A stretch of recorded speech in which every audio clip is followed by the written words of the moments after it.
Ho ho ho, Merry Christmas. Should do a whole video like this. Maybe not. And his name is... It's John Monday.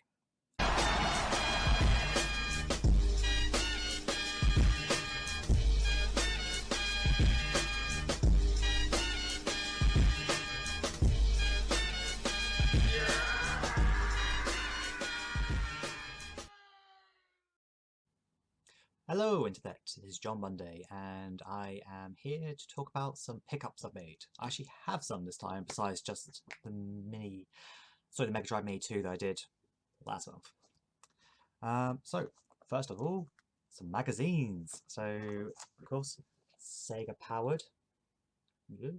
This time they're doing an article about the Virtua series. And seriously, if you're not getting this magazine, you really should.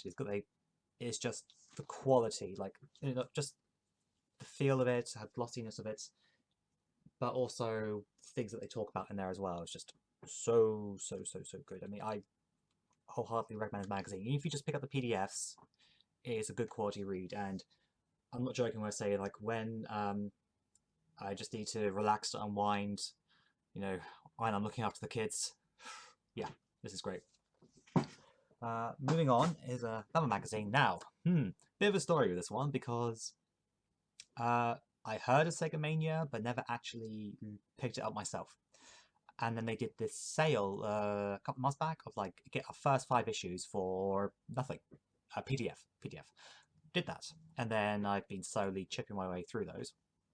And then it got announced, suddenly just got announced, I saw on Twitter that they're shutting down, like everything is just being closed and they're going to refund people who have got like subscriptions and things. And I was like, there are 2 issues I don't have, I wouldn't mind, like, because I've been enjoying what I read and you can see it's building quality over time. As in like, when that got announced, I just finished issue 2 and you can see just from issue 1 to issue 2, but then also like the quality of like the front covers over time as well. So, and then they said, okay, we will put up what remaining stock is left of their latest issue for people to buy. That went up for, I think, maybe 12 hours, 24 hours, which is what I've got here. So, I mean, since then, all the issues have also been added to Sega magazines. If you go try to Sega Mania's website, it links to there. But yeah, so so all of this. Yeah, and this came actually very quickly, so it's a pity to hear that a magazine has ended. I heard from people that apparently there were issues with like distribution, things like that, add-ins that weren't included. But you see with this one, you get a pretty cool bookmark. I wondered if this was just thrown in because it was extra stock because of the cover, which is a previous issue. But nope, it's that's the one for this issue, so nice.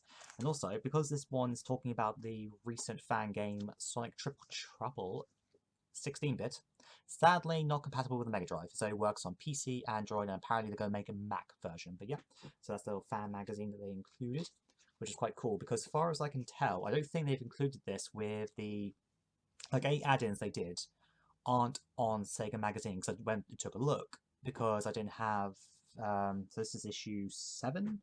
So issue 6 didn't have, but like issue 3 came with a music CD. That's not on the website. So, but because I got the free version before, I have that, and there's some really good music on there. I mean, really good. I'll try and remember to put a link because it's someone who does their own covers of Sega music and also Nintendo as well, and even Final Fantasy. So. But yeah, so fan magazine, and also, but seriously, like, this is the first one of their physical magazines I've had. The rest I've read been digital, and I'm only partway issue 3, but reading this is just, yeah, I can't believe it's just, you can really see how much the quality of, like, the writing and, like, the layouts, try and get some examples, but it's just, jumping from 3 to 7, you can see the extra love and care that's being put in. So I wonder if it's just people who did support at the beginning but maybe dropped off, that if they never picked it back up was just hurting them financially. They weren't making any money or to be able to carry on and pay for the printings of these, possibly. So, which would be a pity. I'm only partway through this one. Again, reading this when I need to kind of unwind from the kids. But yeah, it's a pity to see it go now that I've actually read an issue. So, but if the issues with distribution were going to continue, then maybe they should have gone PDF only, if that was a possibility. Maybe that can still happen and just be a digital only magazine. But I guess some of those struggled to succeed. Okay, moving on. Now, we will do CX Roulette.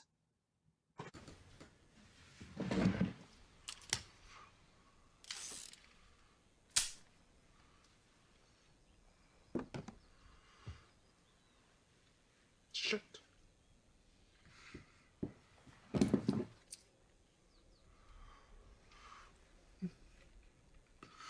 Please. Okay, we have two this month. So the first one I have already opened because I wasn't sure what this was. I've seen what's inside, but I haven't actually checked the quality of it. Because with the recent postal strikes, it took a bit of time for it to come through. So, okay. So, and that is an Xbox game, which is Whiplash. So, I had never heard of this game before. And after watching Noclip's video on Crystal Dynamics, the company who did the recent Tomb Raider reboot trilogy, and also like Legacy of Kain Soul Reaver, you know, that series. So, and they made this for the Xbox. So I decided to pick that up. I thought I'd give it a try. It's never been re-released. So, okay, so okay, case itself seems fine. Ooh, we have a manual. Okay. And also, what the heck? Did they put things like this in Xbox games? Wow. Really? Okay. Now that is a blast from the past, isn't it? Never seen a phone leaflet in the game case. Yep, this seems alright, so yeah. Okay.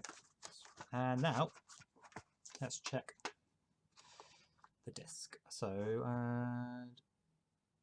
some scratches, but yeah, seems fine. So, the irony is that I still have no way to play this because I don't own an original Xbox, and I thought I could just shove these in my computer and run on an emulator. Turns out, if you want to emulate Xbox games, you actually need to hook up an Xbox to your network and transfer them because your drive just won't read these. So I would actually have to pirate these if I want to play them on my PC. Because now I have a couple of Xbox games. I'll get around to playing eventually, but, you know, because I guess I haven't actually talked about what the game is like. So, chained together and doomed for destruction, you must make your escape from the evil animal testing laboratory as Spanx. The only weapon and tool you have is the indestructible Redmond. Make your getaway, free up animals, and sabotage the Twisted Corporation. Actually, looking at the top, you can see there's some ink on there. Oh well. So, yeah, yeah, I'd say that was a win. What's your point? Jesus Christ, you're really gonna make... Are you in or out?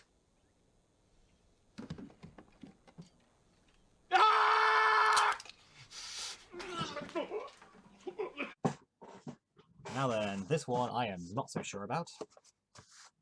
So the video has not gone up yet and might not for a while. Because it's one of my gameplay videos and I have a stack of those waiting to go live because I don't want to spam my channel. And it is Chase HQ. And wow, that is not a price. Okay, so let's take a look. Is that a bit faded? I can't tell. I mean, I've never owned the original. But does that... You other Master System collectors, how's that? So, because I went for the unboxed. Not unboxed. I went for the box, but not, like, perfect version. And oh my! It has the manual! It has the manual! Wow. So, I mean, I just took a gamble on getting, like, just boxed and not immaculate. But we actually have a freaking manual. Wow, okay. And it's in good nick. And Chase HQ. Yeah, okay. Awesome. Cool. The hang tab has been, like, taken off. But yeah, I mean, I'm very happy with that. I was expecting no manual, but wow. Okay, I think that's a very successful roulette. Okay, moving on. Now, next, when I was out having lunch with my old landlady over in Chichester, and my youngest son, 1-year-old, who needed some sleep. He needed to rest up. So I said, I'll take it for a stroll around town so he can get some sleep in the pram. Turns out there's also a CX there. And I was like, yes, I'll be able to do this. And again, I have been trying to get for ages. Not as in, like, I could just go on eBay, but I haven't. And I could just order it from the website, but I want to try and get in the wild for some reason. And I thought this would be a lot more expensive than it was, but Ico and Shadow of the Colossus, the PS3 re-release. I've never played either of these games, but obviously I've heard so much about them. And 15 quid, I just couldn't believe it. I was expecting a lot more than that. But, yeah, comes with manual. And also a download exclusive behind-the-scenes video plus 2 dynamic themes. And let's check the quality of the disc. Like the odd smudge, but you know, seems okay. Wow, yeah, I mean, I couldn't believe it when I saw this just sitting on the shelf, because I had been looking for it whenever I popped into a CEX and there's never anyone there, but I could have sworn that was a lot more expensive. So, very happy now to have that. And then, this one, thanks to James Games in Birdroom for the website that he linked. I am struggling to remember it, but retrogamer.co.uk, retrogames.co.uk, something like that. But so Sega Powered had this, and I was like, I have no interest in this franchise, even though it's about to come to an end. That should probably give you a hint. But the write-up sounded good. Plus, it makes use of the 4-player adapter, which I have, and it's EA Sports FIFA International Soccer. The very first one, so this was before they started adding in like player names and things, so you could just play as the countries, and yeah, so it's I don't know if I'll ever actually play it, but it just sounded cool, and the fact it could be 4-player, I mean, the big cartridge, but look at the size of that manual. Look at the size of it. Please sec. Yeah, it's all the different country languages. And also, the 4-way. This is not the adapter I have the actual Sega one, official one. But I checked on the internet, and apparently that's compatible, so that shouldn't be an issue. But my dad, who is actually into football, is coming to stay just after Christmas, so maybe I will convince him to have a go. I told him I picked this up because the very first FIFA game I ever played was FIFA 96 for the N64. I think it was 96. It was definitely N64, and funny enough, the only reason we picked that up, my dad was actually trying to get GoldenEye, but W.H. Smith's, because he had vouchers for there, just never had it in, so in the end he ended up picking up FIFA, and then so I ended up playing a bunch of FIFA. Not enough to then get a love for the series, because I'm not particularly into football, that's why. So, but yeah, let the cartridge back in properly. But yeah, so yeah, I never thought I'd buy a football game. And moving on. Okay. Right. Okay. So this one I picked up. I saw it being mentioned on Twitter. Didn't realise it'd been made. But So this is a strictly limited release. Apparently, it was included originally with the Sega Mega Drive Mini, the first one, not the second, sadly. But when I saw it, I was like, oh, I should really get this. And that is Darius Extra version. So they've ported the original Darius to the Mega Drive. I don't know if there was Darius on the Mega Drive or if this is an enhanced version. But yeah, I've been getting more into shmups. Strictly limited. Like, I haven't opened this yet, so... Darius, year 201, Invasion. The vicious Belsar have attacked the peaceful Darius system, which now faces absolute devastation at their indomitable hands. Darius's defense fighters proved no match for the overwhelming firepower of the alien forces, which wiped out their entire fleet in one fell swoop. With nothing left to protect them, the people could only sit and wait for the icy embrace of death as the orbital bombardments continued unopposed. The scent of despair hung thickly in the air. All hope of survival lost. But then, as if to vanquish the shadow of fear from the people's hearts, a beam of light shone forth from somewhere on Darius, and from it, the shape of a soaring white bird of prey emerged. The people called them Silver Hawks, and long did they gaze as those beacons took flight. Okay, I need to... Wow, that sticker really keeps the case together, doesn't it? Oh, God. Might have to actually cut that.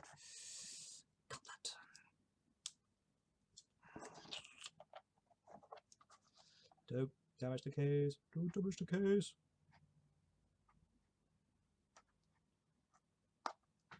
And did not do very well with that.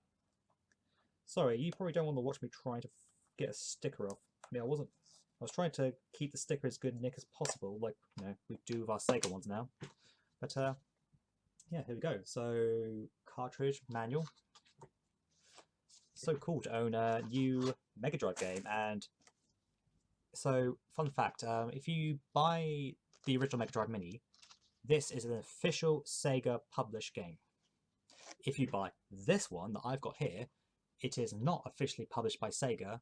It is listed as Sega hardware compatible, because apparently, I've been reading up, that the reason Sega won't publish new games for their old systems is because then they have to guarantee it will work with that hardware. So if there are any issues with the hardware, they don't want to be stuck in that position. Whereas with the Mega Drive Mini, new hardware, they can guarantee it. So, you know, fun fact of the day.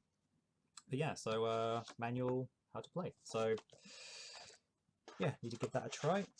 And I believe the cover is... Oh, okay. Did not realise that when I bought it, but the cover is... Oh, that's cool. Okay. Put that back in a moment. You'll watch me do that. And yeah, so that's the last of the games. So there was one other item I got, which I read about in issue 1 of Sega Powered, or issue 2 of Sega Powered.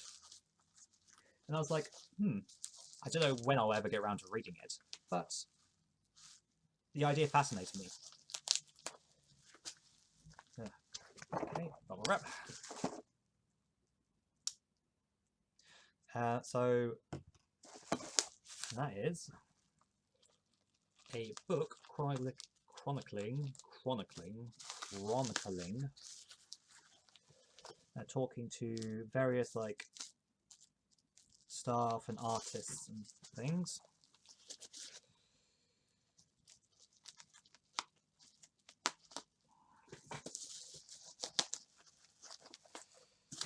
I know you need to protect stuff, but come on, there we go. Oh, more sad tape. Okay, I'm just going to say what it is, rather than keep you waiting. So, back when I was a kid, I absolutely loved reading Sonic the Comic. And as you grow older, you know, fall out of these things. But I've always kept a lot of nostalgia for it. And so, what this is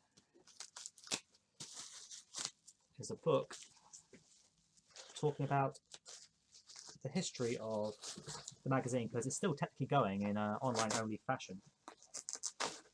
Come on. You really have to... Right, here we go. Sharper Than a Cyber Razor Cut. The History of Sonic the Comic, 1993 to 2018 by L.T. Fletcher Copen. Hey, Pixel Brain. Want the story of UK's official Sega comic? Look no further, Boomer. Boomer is what they always call their readers, not Boomer, like, you know, the modern version.